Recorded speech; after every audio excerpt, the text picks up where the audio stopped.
பாரதிய ஜனதா கட்சியினுடைய ஒரு அடிப்படை உறுப்பினராக சேர்ந்தவுடன் இந்த கட்சி இத்தனை தலைவர்கள், திறமையானவர்கள், தகுதியானவர்கள், என்னை விட எல்லா விதத்திலும் மேலே இருப்பவர்கள் முகம் சுளிக்காம எதையும் பேசாம அந்த பொறுப்பை கொடுத்து விட்டு தொண்டர்களாக என் கூட நின்னாங்க. அதை விட பாகி என்ன இருக்குனுங்க?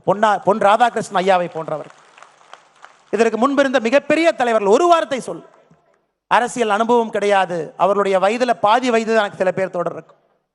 அப்படிப்பட்ட அற்புதமான மனிதர்கள் இருக்கக்கூடிய கட்சி இன்னைக்கு நாம் எல்லாம் ஒன்றாக இணைந்து ஒரு மனதாக முழு மனதோடு அவருக்கு பின்னால் அணிவகுத்து ஒரு படையாக நின்று 2026 தேசிய ஜனநாயக கூட்டணி ஆட்சியை கொண்டு வருவது மட்டுமே ஒரே இலக்காக நாம் நின்று கொண்டிருக்கின்றோம். அருமை சொந்தங்கள், இன்னைக்கு நம்முடைய புதிய தலைவராக நேற்று வேட்புமனு தாக்கல் செய்து அதை ஐயா கிஷன் ரெட்டி அவர்களும் ஐயா தருண் சுக் அவர்களும் அந்த வேட்புமனுவை ஆராய்ஞ்சு பார்த்துட்டு சரியாக இருக்கிறதாக தேசிய தேர்தல் அதிகாரி ஐயா லக்ஷ்மண் அவர்களுக்கு சொல்லி நம்முடைய தேசிய தலைவர் எல்லோருடைய அனுமதியை பெற்று இப்ப நம்முடைய புதிய தலைவராக சட்டமன்ற குழு தலைவர் அண்ணன் நயினார் நாகேந்திரன் அவர்கள் பாரதிய ஜனதா கட்சியினுடைய புதிய தலைவராக நம்முடைய கட்சி அவங்க அறிவிக்குது. அண்ணன் தருண் சுக் அவர்களும் கிஷன் ரெட்டி அவர்களும் ஐயா அவர்களுக்கு அந்த சான்றிதழையும் அவர் வெற்றி பெற்றதற்கான அந்த சான்றிதழை கொடுக்க வேண்டும் என்று அன்போடு கேட்டுக்கொள்கின்றேன்.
நம்முடைய புதிய தலைவராக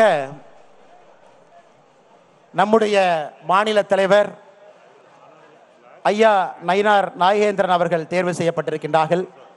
நம்முடைய மாநிலத்தினுடைய பொறுப்பாளர் அண்ணன் சுதாகர் ரெட்டி அவர்கள் கட்சியினுடைய உறுப்பினர் துண்டை அணிவித்து திருப்பதி ஏழுமலையானுடைய பிரசாதத்தை அளிக்க இருக்கின்றார்கள். அவருடைய பயணம் வெற்றிகரமாக அமைய வேண்டும். பிளே ஸ்டோர் மற்றும் ஆப் ஸ்டோரில் இருந்து பாலிமர் செயலியை QR கோடு மூலம் பதிவிறக்கம் செய்யுங்கள். செய்திகளை உடனுக்குடன் பெறுங்கள்.